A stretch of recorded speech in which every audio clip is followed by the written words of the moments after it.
everyone. My name is Professor Claire McIlvaney, and along with Professor Paige Roseman, we're the Promise Day Committee. Our dedicated mission is to bring awareness regarding sexual assault and domestic violence issues that impact students both on and on campus. And this is Promise Day. Now, at the end of today's presentation, Professor Roseman will give you some information on the upcoming events, but also on ways to get involved, because we rely on student involvement and engagement to really help us figure out what we can do to help you. We do events every semester, and we are here for you. In 2021, statistics showed us that unfortunately the numbers were not going down in terms of sexual assault. So 26% of female undergraduates and 6.7% of male undergraduates were facing some kind of sexual assault or sexual harassment. And unfortunately, 9% of those seeking professional degrees. So for those of you who think it is solely for colleges with dorms, nothing could be further from the truth. Some of you may have heard of the red zone. The red zone is the time in the fall that goes through roughly Thanksgiving that students would come back onto campus, they would have parties, and sexual assaults were on the rise. Unfortunately, as many of you know, with COVID restrictions just now easing, now students are coming back to campus, meaning that the red zone has, at least for now, expanded, and we are seeing it more and more in the early weeks of spring. And this is something we really need to bring out because it can derail your success, not only in school, but in life. It is much too important that we work together, because this is not a male issue or a female issue. It is a human issue, and we need to be in this world together and help each other. A lot of you may be thinking, well, if I don't go out and if I don't go to campus or I don't go to parties, I would be safe. And that's where this newer technology is coming in. Cybercrime is on the rise. And we're talking about things like cyberstalking and cyber flashing. Now, some of you, I actually learned from a student last week who didn't know what cyber flashing was. Someone uses either your drop share or your nearby share on your phone to send you pictures and things of a sexually suggestive nature, and they watch your reaction the same way an old-fashioned flasher opened their coat. So we're at risk. We've got to know how to stay safe. And fortunately, we have one of our instructors has expertise in this area. And Cynthia Boaknight is an instructor in the computer engineering technology department at Wake Tech. She's been with Wake Tech since 2010. She's taught a variety of different classes, including information security, networking fundamentals, integrated software, and IT business courses. She was involved in the First in the World Grant Initiative, which focused on minority retention in online classes, and currently serves as a course lead for SEC 110 Network Security Fundamentals. Her undergraduate degree is in Business Administration from Campbell University, her Master's of Information Science from NCCU. While at Wake Tech, Centria has earned certifications including ITIL Foundations, MTA Security, and MOS certifications. In the past, she was awarded a faculty internship, and this allowed her to work in the industry, get that real-world experience, and bring it back to the classroom. And I think that real-world experience is one of the most important elements that you can ever bring to us. And like many of you out there, I think I know the basics, but then the more I hear someone of her expertise level talk, the more I realize I have a lot more to do. So listen today, learn about cyber safety, and ask questions, because that's what today is about. She is a lifelong learner, and we should be lifelong learners as well and follow her example. So thank you so much for joining us, and I will let you have the floor. So, greetings everyone. I hope you are all doing well. Please forgive my raspy voice, but cybersecurity, as Claire was saying, unfortunately, we have to do unfortunately too much to stay safe, but it's well worth it. And a lot of times we find that we're doing things and it's still not enough.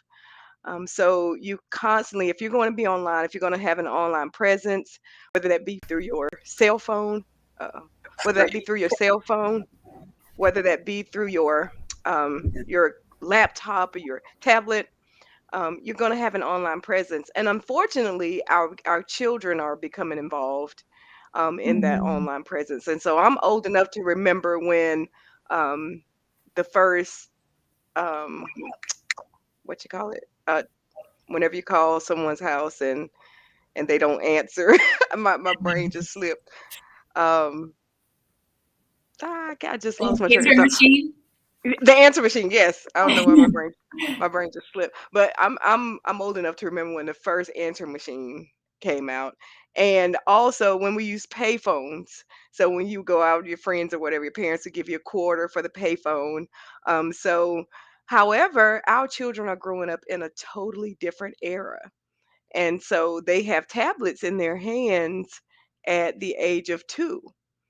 And so we have to now, of course, do so much more to protect ourselves. I'll go to my slide now. So the first slide talks about what is cybersecurity? Because I think that is important. Cybersecurity is the practice of protecting systems, and that's any type of system that you may be on. The networks that these systems are on, because without the networks, the device would be useless, right? And then any programs, being able to protect them from these digital attacks. So we use different programs. We use on our phone, we use Facebook, we use Instagram, we use our email, unfortunately, we use our emails on our cell phones as well. So, being able to protect these devices, these networks, and all the programs that we use from digital attacks. However, there are several challenges with implementing cybersecurity effectively, is that we have more devices than we have people. I always tell my students to think about in your house, how many devices are there in your house? If in a house, let's say my house, I have it's myself, my husband, and my 2 children, and all of us at least have 2 to 3 devices apiece. So it's not okay to just set up one device and not the others. So someone has to be constantly implementing these security features. And so another one is that attackers are becoming more innovative. As again, as technology is increasing, as it is advances, so are these attacks. So I always tell my students that education is key. You can never learn enough as far as cybersecurity goes. Next slide. The next slide talks about what is cyber stalking. So, cyber stalking is going to refer to the use of the internet and any other technologies to harass people, to stalk them online, and it is potentially a crime in the United States. So, it is becoming more and more. In a lot of states, it is now a huge crime, and you will, if caught, face time or fines. Another thing about cybersecurity and cyber stalking is that sometimes it's hard to actually catch a person, right? Because we have all these ways to hide our IP addresses, and so an extension of cyberbullying and in-person stalking is what cyber stalking is. And so what it may include is that someone may do false accusations. They may be monitoring you, monitoring your system, monitoring your presence where you are, what you're doing. Identity theft. A lot of the cyber stalking involves taking your personal information, and whether it is to use it again to make purchases or to gain wealth, or if it's just to bother or agitate someone, to make threats against someone, solicitation for sex. I heard Claire talk about that earlier, or gathering information that may use to threaten or simply harass a person. And sometimes threatening and harassing can be even worse as someone actually doing something to you, right? So I don't know where these attacks are coming from. And when you're talking about cyber online, I don't know where they're coming from. I could say that it's a certain person, but again, I have to prove it, and that's where the issue comes with cybersecurity. Next slide. It talks about um, these are some quotes from victims of cyber stalking. My whole life stopped because I was in so much fear. And fear can be, I mean, fear is something else. And if you've ever lived in fear about anything, it makes you sick. It causes all kinds of bodily reactions. Another quote is that I began to fall apart and would be sick when I had to address incoming email. So this is a person that's been threatened so or harassed so through email. You are made to feel with less control of your life. I feel it is something I will never entirely escape. Next slide is a few more quotes. The police didn't take this seriously enough, and I felt really stupid and humiliated. And sometimes a regular police branch may not be equipped to handle cybercrime. Some police now departments actually have a cyber security department. So if your local police does not have a cybersecurity department, you may be led to feel that way. Some police officers even found the situation comical during the years. The police did take me seriously, but I was also made to feel helpless about the situation. So these are actually coming from victims who have actually gone through this. And so, next slide is this is a story. It said, I put in quotes, it said, it seemed like a harmless friend request. If we could play a little bit of this video, it would be great. It seemed like a harmless friend request. But with that one click of the mouse, Kristen Pratt opened the door to a nightmare. We need to talk face to face, or I'm gonna be dead! And set in motion a 2-year ordeal that placed her in constant fear for her life. Kristen was a college student in Florida when she was contacted through Facebook by Patrick Mashoni, a classmate from high school, living in the same town, looking to catch up. I didn't even notice he was in the class with me. It wasn't until later when I went to college that I got a Facebook message from someone who said they were in this class, and that would be Patrick. First couple of messages were great, just like two friends or two people just catching up. Then after the first 3 or 4 messages, things got excessive. The messages got very weird. Why do I like you? I don't know. Because you sat in a class and did this. I have no idea why I like you. I don't even know you. When this starts going on, you're just kind of thinking, all right, it'll go away. But it doesn't go away. It just keeps going and gets worse. I've been sent on a mission to make Kristen Pratt feel warm and fuzzy. Kristen knew she needed help. When I first called the police, they said, well, does he know where you work? And I said no, and they said, does he know where you live? And I said no, and they said, nothing we can do. And they left. Email me today. It's up to you now. Save your own life. The cyber stalking intensified. You don't want me for a life, Kristen Pratt? That's a very, very unwise decision. Many of his messages involved twisted fantasies. I want to tie your wrists together, strip you naked, secure your arms above your head, blindfold you. Other posts made Kristen's blood run cold. Don't make me do something stupid! She finally got an injunction. Did he ever abide by the injunction? No. Whatever you want, whatever makes you happy, that's what I want. It didn't matter how many legal Okay, we can things pause I it did, here. Can we or pause it here? anything. Yeah, so I mean, how scary is this? Again, we think that, a simple friend request, this guy says he went to school with me, and from there it explodes. And again, we go to the police, Kristen goes to the police, and nothing can be done until finally she's able to get an injunction, but he did not follow the injunction, right? So we can go to the next slide. We may come back and watch the rest of this if we have enough time. But so who are the most likely victims and offenders of cyber stalking? So point blank, anyone can be a victim of cyber stalking. It can happen. The funny, I don't know, I'm a part of this neighborhood app for the development that I live in, and I'm able to see like things from other neighborhoods. And I watch how, and these aren't children, these are adults. I watch how they interact with each other. And some of it I'm like, this is borderline cyberbullying, And so it could easily turn into something else. So anyone can be a victim of cyber stalking. However, females are more likely to become victims than males. Educational institutions are usually likely targeted for cyber stalking as well. So um, it is you can go to the next slide. You just don't know. You have to be careful. And this is just a slide. It says, what do they do? So with their desktops, like and laptops, are usually the main tools by cyber stalking. And again, in order to prove a lot of this stuff, you have to be able to get IP addresses. You have to be able to get all of this technical stuff.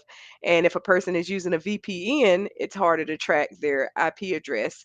So cyber stalking fact one, 22% of teens in the United States have been cyber humiliated or pranked. And that is scary. And so social media network stalkers use the most. Facebook is the most, is used the most. Fact number three, 63% of the Facebook profiles are visible to the public. So one of my side talks about is your in social media, is it open for the public? Or is it just visible to your friends? And if it's open to the public, that may be something that you want to to get to changing your settings. So social media stalking fact number four, a survey done on US college students showed that 1.83% regularly check their ex's Facebook profiles. 2.74% check the profiles of their ex's new romances, and 3.70 use friends' profiles to check out the profile of their exes. So, if you're in a situation where there is an ex that you may be worried about, you may want to unfriend their friends as well. So, cyber stalking fact number five, cyber stalking is a criminal offense that comes into play under state and stalking laws, the slander laws and the harassment laws. So, it is good to see that a lot of states are now taking it more seriously. And next slide. Genders of the victims, 13% are male, 87% are female. The age of the victims, 41 and older, 19%. Look at that age range between 18 and 30. So that's the young female that is college, young male that's college. And so 31 to 40 years old is about 27%. So, you know, if you fall in that high range, you definitely want to make sure that you are always cognizant of what you are doing, who you are talking to, and it's I always tell the young people that I talk to that it's okay to be careful. It's okay to be careful. So that means if you don't know a person, you don't have to talk to them. You don't have to accept their friend request. Um, so next slide. This just shows a cyber stalking victims as far as marital status. So about 52% are single, about 30% are divorced or married. I'm sorry, about 18 divorced, 4% have a life partner, three are separated. That will face cyber stalking. Next. So how does it happen? How does harassment begin? Usually, about 1% will begin offline. I meet you, I see you on campus. I'm harassing you, I'm bothering you. About excuse me, 3% is personal ad viruses. 8% is website, news groups and message boards. About 9%. Through instant message, about 12%. Chats, about 15%. And the email is the highest because that again is where you see all your spam, all the spam, not spam, the solicitation emails. Wanting you to click on things. Next slide. How does it happen? Where does it occur? So through email, the cyber stalker will send emails to the victim. Usually those emails are going to be threatening, going to be harassing. And this is unfortunately the most used form of cyber stalking. The good thing about email though is that, you can shut that account down, start a new one. That's one of the good things about email. Internet sites, the offender can post very alarming or threatening comments to a website. Um, if a website allows them to post, they could be defamatory, personal, derogatory, degrading things about a person. And how do you stop that? And so That's one of the more scarier ones, when they can actually post to internet sites about you. Chat rooms where the offender has the capability to send threatening message directly to the victim. You'll get that in real time. Anyone in that chat room is allowed to see it. The good thing about that is if it does go further, you do now have carry witnesses that you can bring in. He or she was threatening. Third party instant messages occurs when the offender has software that tracks when the victim logs into a messenger software. And unfortunately, programmers, malicious, especially programmers, um, have made it far too easy for certain things to be done because I can purchase or download a free software, and from that, I can do a lot of things under anonymous. And so it is very the cyber world is very scary at times. And so I always tell my students, if you are not ready for certain levels, don't go, you know. Stay on the surface. Next slide. Um, I don't know if, the impact of cyber stalking. So common cyber stalking behavior is going to include threat towards oneself or their loved ones, attempts to damage your victim's reputation, and attempts to access a victim's private information, and then monitoring via the internet. And so with these behaviors, the victims' lives are affected tremendously, and especially if there's not a quick resolution, if it's something where we can't find who's doing this or we can't prove who's doing this, then this person has to deal with this, however long, right? And so from that, anxiety, depression, they may face or deal with paranoia, can't sleep at night, loss of appetite, nausea, because again, they may not know where this person is. What are they doing? If they've done this small thing, what else have they done? And so the next slide, I'll give another example in a second. But So stalking, the psychological reasons, why do they do it? Why does a person choose to stalk someone, whether it be cyber or physical? Why do they choose to stalk someone? Some of the reasons may be jealousy. They may have an obsession with a person. Attraction, maybe they want to get revenge for something that's happened. And one of the big ones that I'm seeing now is rejection. A lot of people can't handle rejection. So you reject me, as we saw with Kristen Pratt. It seemed like a lot of it was rejection. She wasn't responding to him. One of my coworkers told me this happened to her daughter a while ago, with a dating app. She was matched with a guy, and by the end of the day, he had called and texted her upwards of 35 times, and she never talked to him. Just he called and texted her, upwards of 35 times. And that is scary. That is scary. So, hey, he has your phone number now, and you can block him there, but I mean, be very careful of the information that you put out, because you never know what a person's motives, what their intents are. Next slide.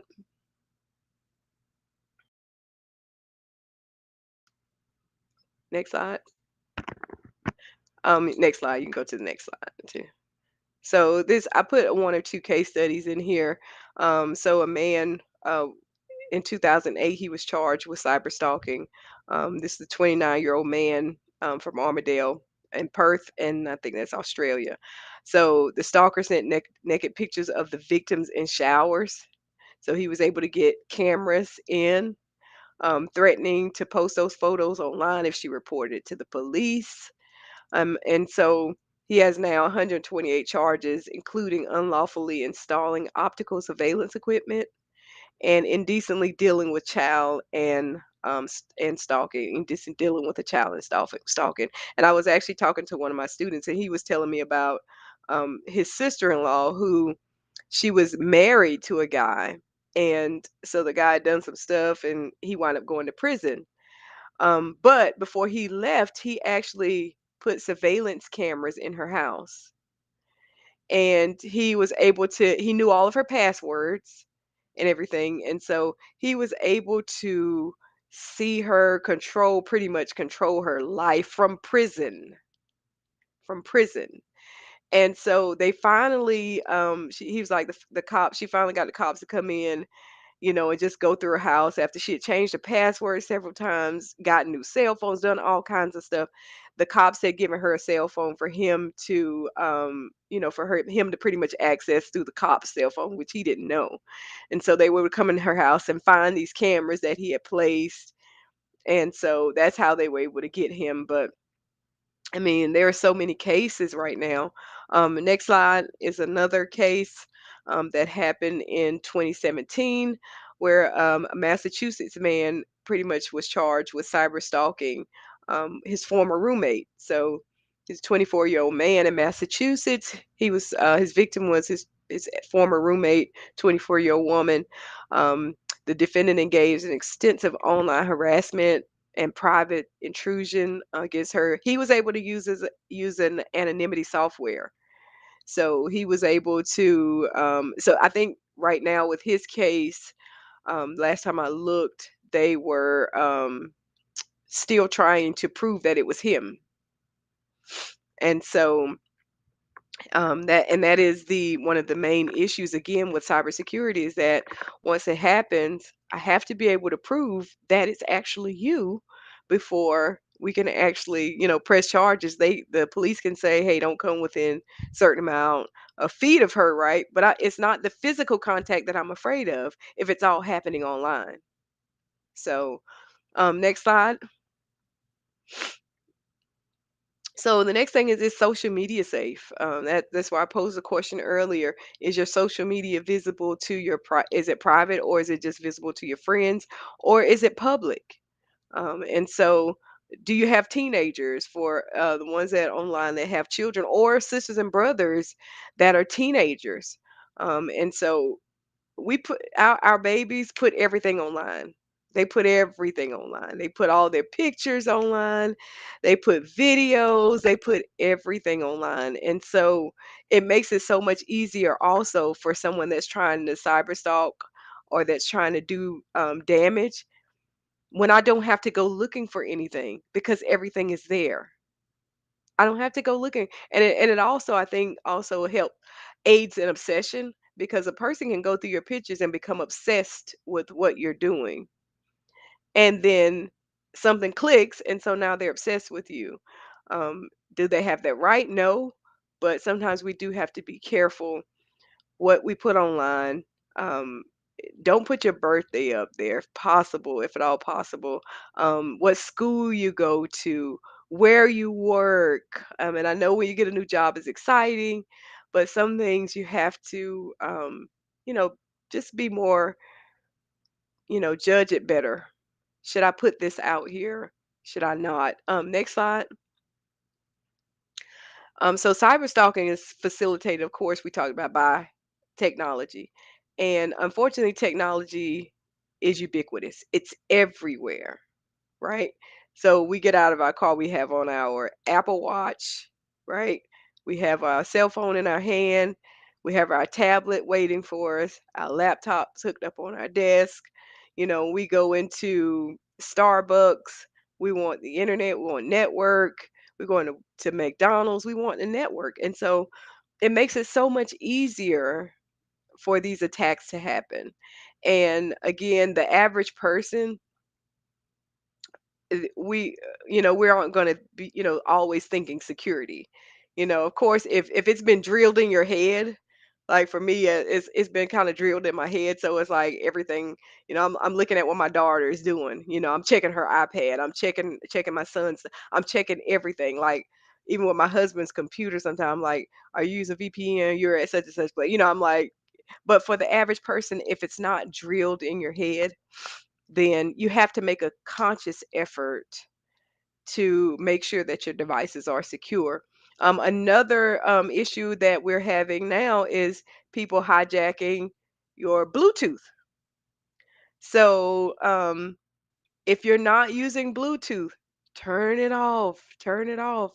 The discoverable on your computers, on your phone. If you are not at home, turn it off. Turn all that stuff off if you're not at home or in a place that you know is safe. So the stalker caused their victim to fear for their safety and for the safety of their families, because a lot of cyber stalkers, they don't just come after you, right? They'll say, now I'm going to talk to your mother, or I'm going to tell your father, I'm going to show these pictures so your father can see it, right? So, they come after you, safety of yourself and your family. So they cause the victims to experience substantial emotional distress. Some huge issues that I talked about again previously. Children are vulnerable to cyber stalking because the babies just don't know.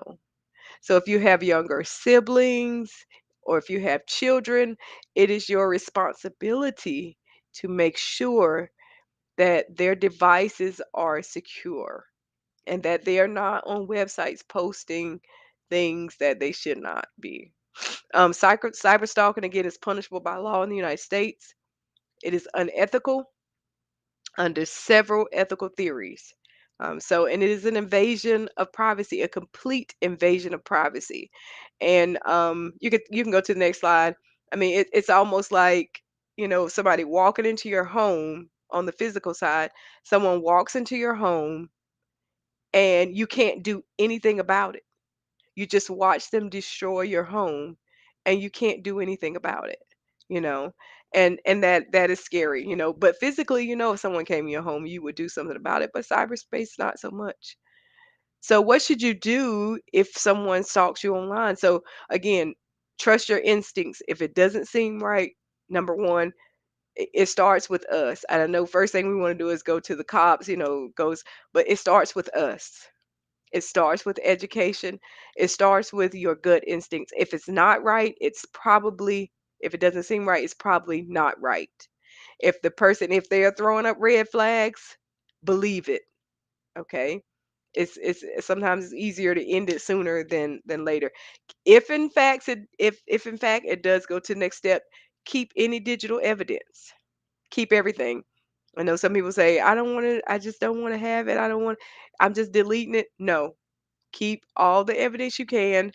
If you can, create some type of backup and keep it in a different location from where you are. So another step is that you can block.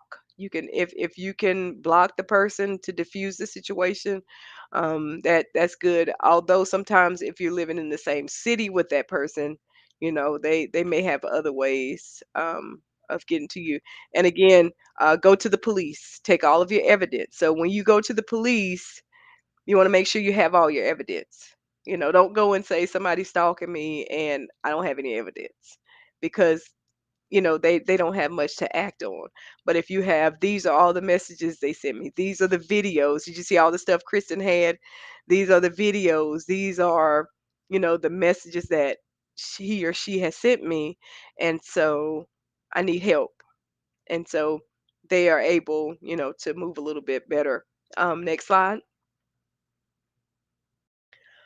So how can individuals prevent cyber stalking? So again, top thing, limit your personal information online. Be mindful of what you put online. Reset all of your passwords, especially if there is an ex. If you were with an ex that maybe you lived with or you shared a great deal of information with, they probably have your in the cyber security. Never give your password to anyone. I don't care who it is. Don't give your passwords to anyone. Okay.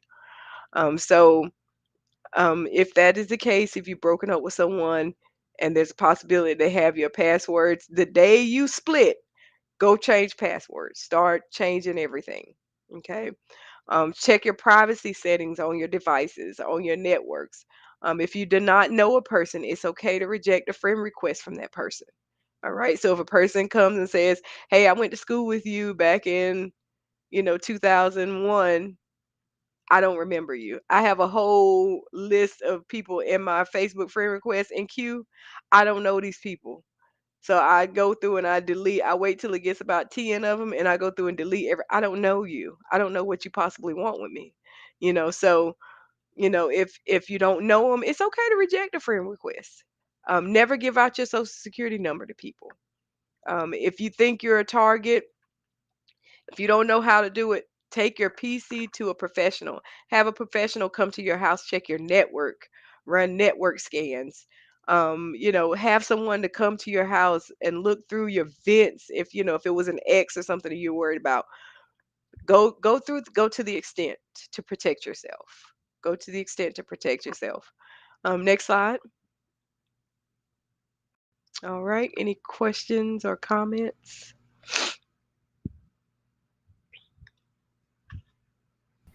If you have questions for our speaker, feel free to put them in the chat.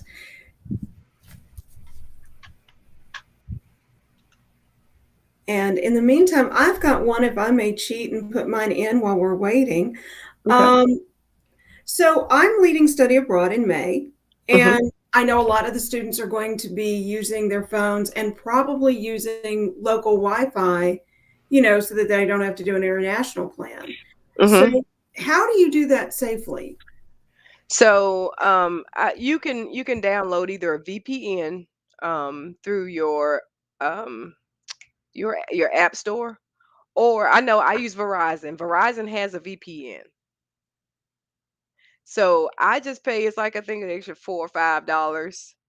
I just pay that when I'm going out of town or whatever. I use that. I pay Verizon's VPN. On my laptop, I have a different VPN. I can't think of the name of it, but like when I'm traveling, going through airports and stuff, um, I use a different VPN.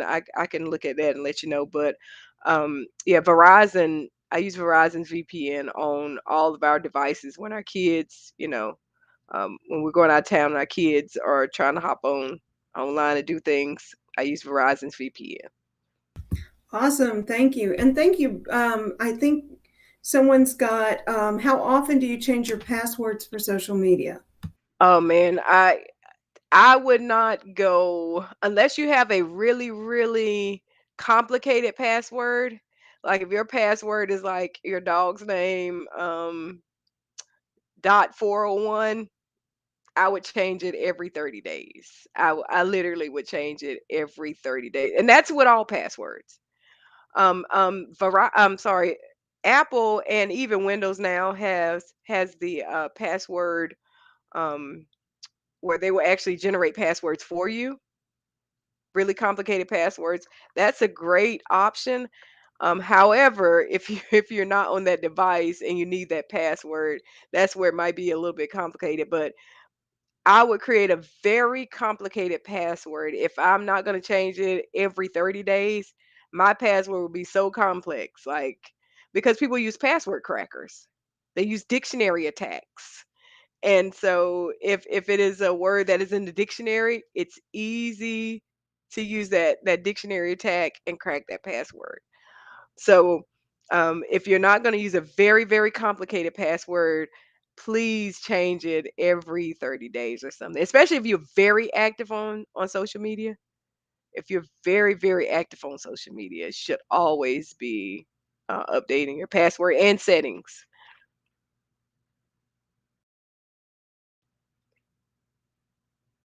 Any other questions? Well, I will ask while we're waiting. So I know you were saying don't use a dog's name, don't use easy words or things like that. So what is the ideal password like? So it would be probably somewhere between 8 and 14 characters. You're using symbols, numbers, letters, no pattern, no patterns at all, no birthdays, um, know your name, not your kids' names, not your kids' birthdays. So anything that's not a pattern, 8 to 14 characters. And so yeah, yeah. And possibly, if at all possible, no words at all. Especially if the word can be found in the dictionary.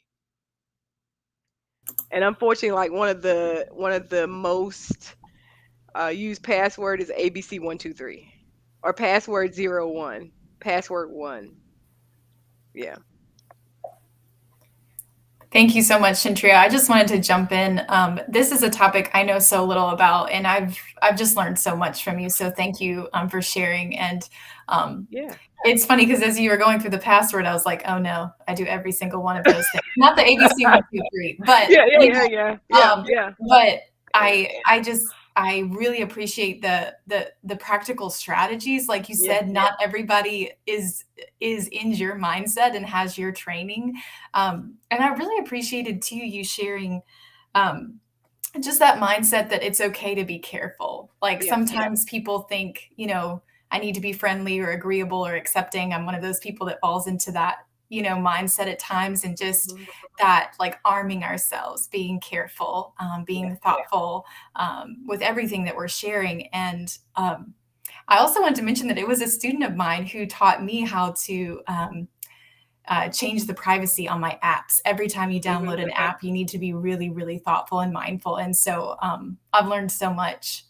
Um, yep, it's something that we're all learning all the time. So thank you. yeah, absolutely. I see And some questions and oh, go ahead on, Claire. nope, I was gonna point them out. I'll let you take over. Okay, it says, what is the best measure to take to monitor your hold online? I think she means child. Oh, your child. Oh, yeah. So, I tell you, for me, I have a 7 and an 8-year-old, and so I on their like tablets and stuff, I pretty much put um timers on. So they only have a certain amount of time on their iPads, period. I took YouTube off of their tablets. I took all of that, the stuff off that, I don't want them to have access to. And again, websites, you can go in to your settings and type in what websites you don't want to be accessed from certain devices. So you can type in different websites that you don't want your children to go into. And a lot of devices now have where you can turn on the child protection services where they will kind of monitor what your child does online. But I mean, again, I always tell my children this: every device you have, either I pay for or my husband paid for, and his money is mine. So you don't have a device. So I monitor everything. I get their iPads, I get their tablets, my daughter has a phone. My dad just, I don't know why, but my dad gave her a phone.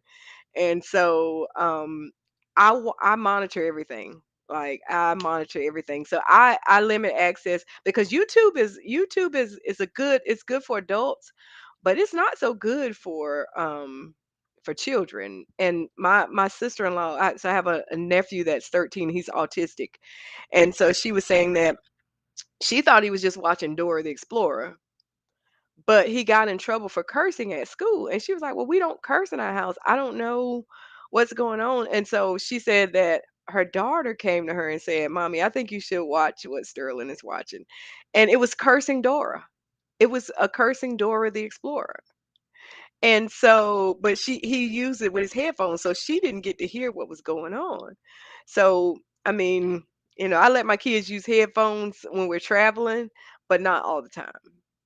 And so, again, it's okay. I think a lot of parents also think like, I should give them a little privacy, not online, not online, because a little privacy is. My mom used to say, if you give a person a foot, they'll take a yard.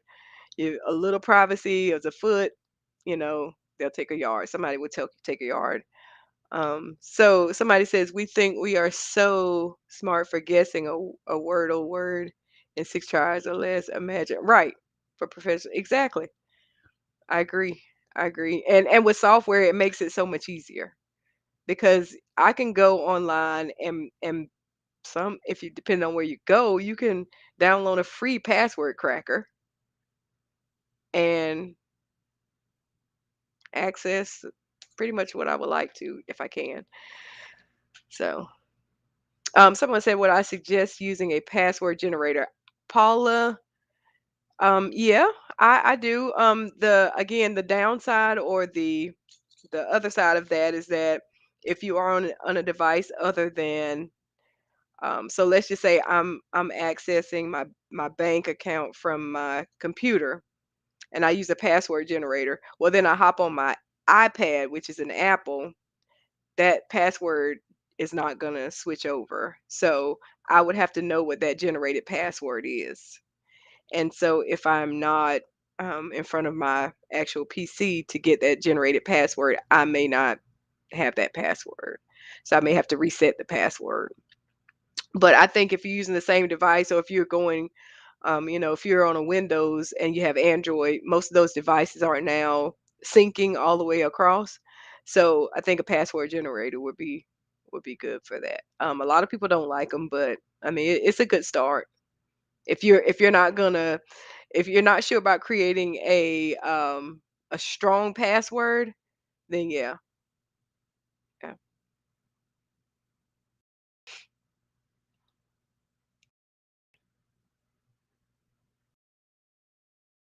Any other questions?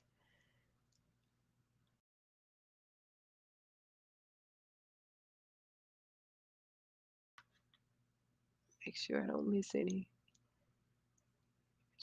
Down. Just change the password. Oh, someone put. Oh, okay, okay. I thought that was password. I thought she was asking about a password. Okay. Yeah.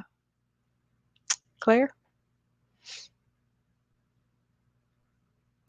I'm actually going to turn it over to Paige to close out. But by the way, thank you for the one thing that I really want to focus on was you're saying you don't have to accept every request, because I think we have a bad tendency. My mother-in-law got catfished that way. We have a bad tendency to believe that, oh, we're offending someone if we don't accept the request.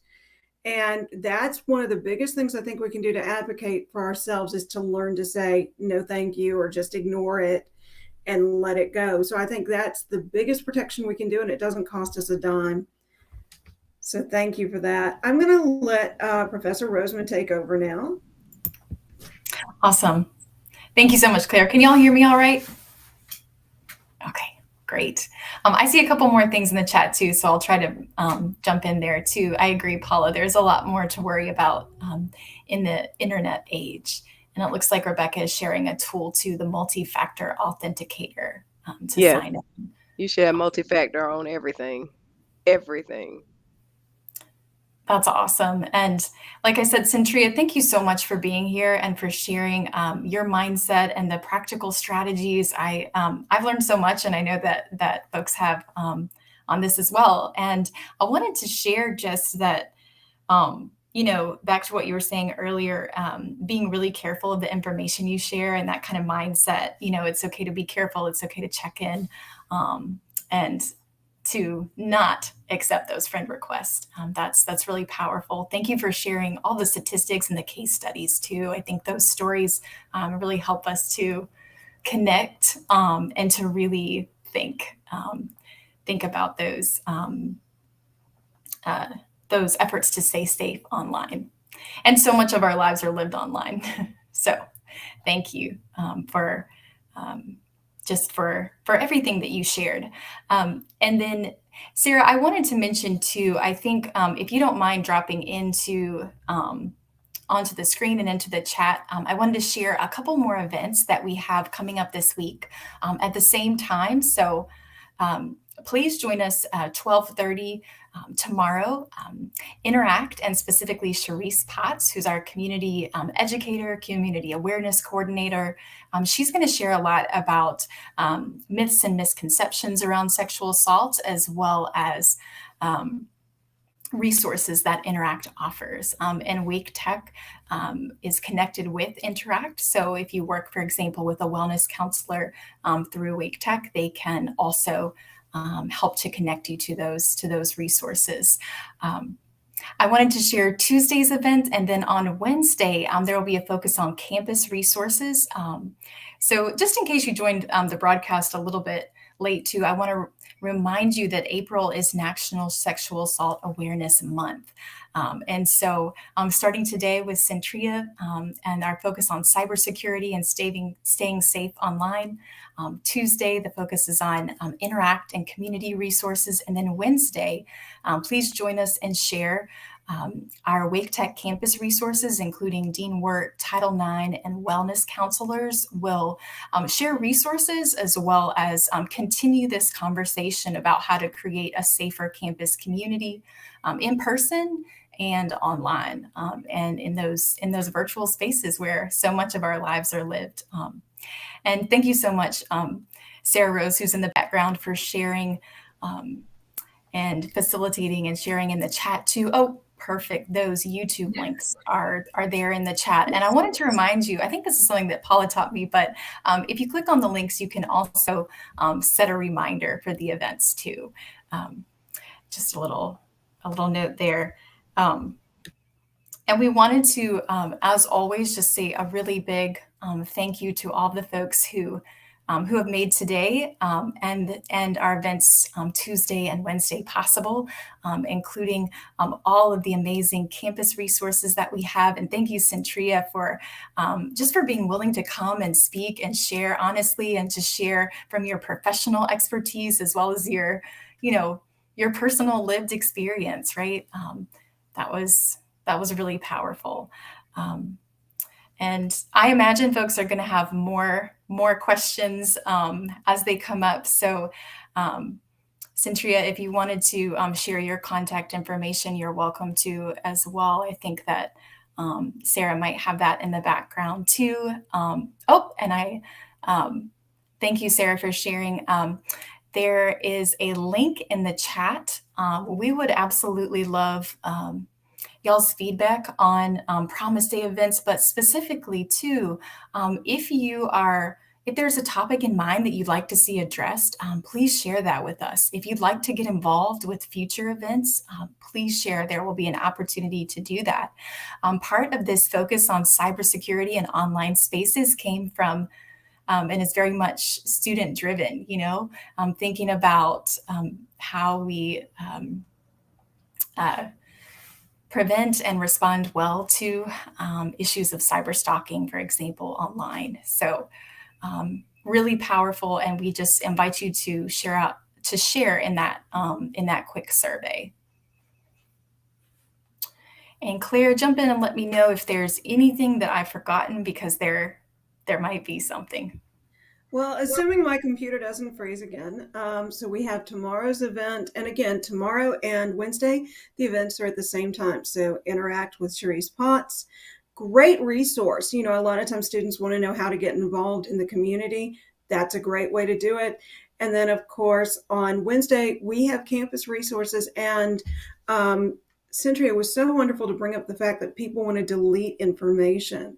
And we have seen experiences with students where they got really swift and took screenshots. I can barely work my phone, so I'm always impressed that you're in a panic moment and can think to do that, and have shared it and been able to get help on campus. And if you are in doubt, follow what your instructor just said, which is follow your gut. If you are not sure, take it on to somebody, because we would rather somebody talk to you in the beginning than wait until it's too late. So tomorrow, Interact with Cherise Potts. Wednesday, campus resources. So you've got some great opportunities of learning. And remember, you may not need it, but you may have a friend who needs it in the future. And forewarned is forearmed. We want to work together as a community. And I think that's it. Thank you again. I really am so grateful for you, Instructor Lines, because this is not my realm. I'm old. You mentioned the answering machine. I'm older than that. And I remember when you didn't carry a phone and they were attached to a wall. Good luck. So we are in a new age, and we have so much more to be aware of that can be concerning. So let's work together to make it better as a community. So thank you so much. And I think that's it. Thank you. Thank you. Thank you so much. Thank you so much. Thank you, and feel better. And to everyone else, have a great rest of your day. We hope to see you tomorrow. All right. Bye. Thank you. Bye-bye.